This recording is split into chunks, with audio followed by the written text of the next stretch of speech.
All right, now building on that, the Gini coefficient is going to come out to be pretty simple because you already have this like spatial representation of what it means by knowing the Lorenz curve. Oftentimes teachers actually teach the Gini coefficient first and then the Lorenz curve because the idea is that if you don't understand the data, you can't understand the curve.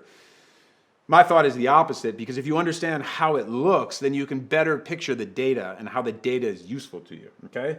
So the Gini coefficient, definition, the Gini coefficient is a numerical indicator of equality to compare levels of income inequalities across countries.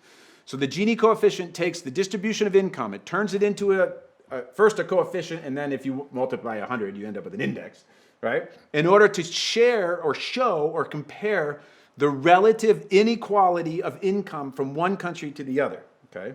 It is the ratio of the area below the line of equality and the Lorenz curve of a particular country and the total area below the line of equality. So that's what I was talking about, right? I was talking about this in the last video. If you look here at this blue line, right? That is the line of total equality, right? And then if you want to know what the Gini coefficient is, the Gini coefficient is the relationship between that line and the line that's built on the data that's created by the Gini coefficient. And what that's going to tell you is a ratio of the area of the triangle that would be created if there were a complete and total equal distribution of income, okay? So if there is no inequality in an economy, in a country, the Gini coefficient would be 0. If there were the highest Gini coefficient you could ever have would be a country that inequality looks something ridiculous like that. And as a result of that, then that black line would take up this much area of the blue triangle, and it would be closer to 1. So the Gini coefficient of that country would be somewhere around like 0.85, okay?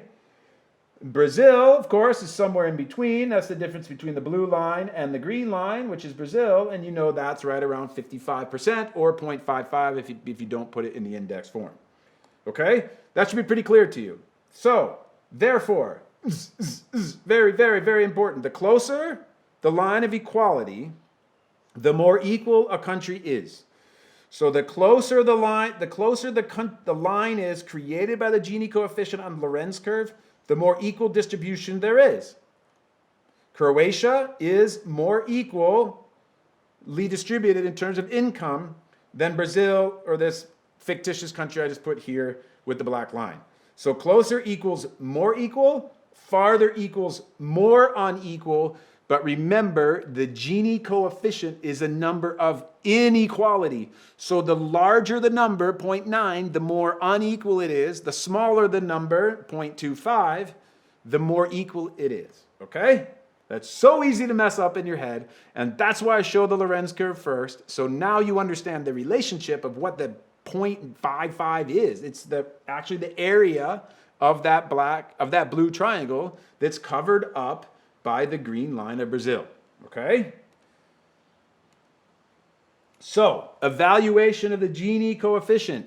Be careful, be careful, be careful in using the Gini index numbers as a basis for evaluating a country's development process. There is no hard and fast correlation between the level of development of a country measured by its Human Development Index, remember that, and its Gini index. It would not be correct to assume that it is necessary to have more equality in order to raise living standards. Okay, the Human Development Index, if you don't know what that is, it is a index, it is a collection of data that's collected from countries. It's a collection of data about what is happening inside every country on the planet. The Human Development Index is an index, which just means there's more than one data point, of education levels, of healthcare levels, of infrastructure levels, life expectancy, death, infant mortality, literacy rates, okay? And then they take that and they come up with a number, an index, that they can then judge the overall development of a society.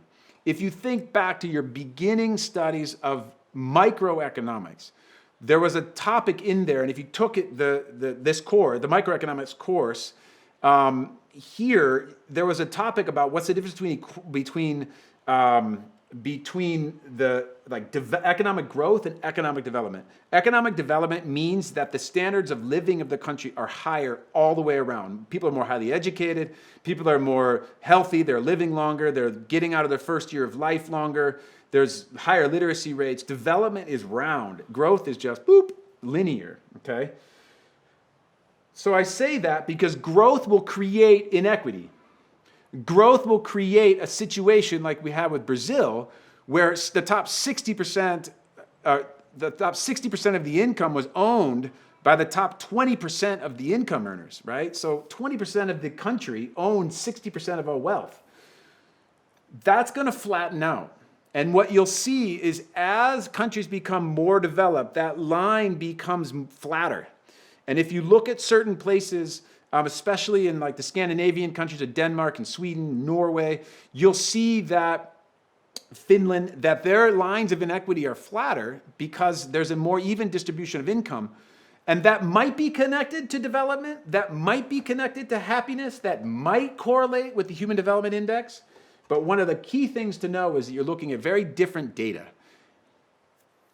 The Gini coefficient is based on just the distribution of money in a country. The Human Development Index is much more complex, much more subtle, and therefore will give you a clearer idea of the actual development of a particular country. And if you look at data, you'll find a country that has like a very good Gini coefficient in terms of inequity, but a lower Human Development Index number. Okay, my friends? You got that? You got that?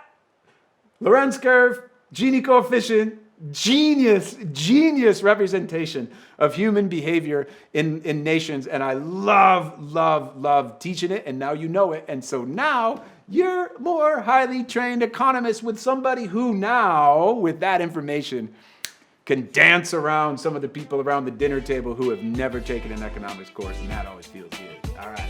See you in the next video.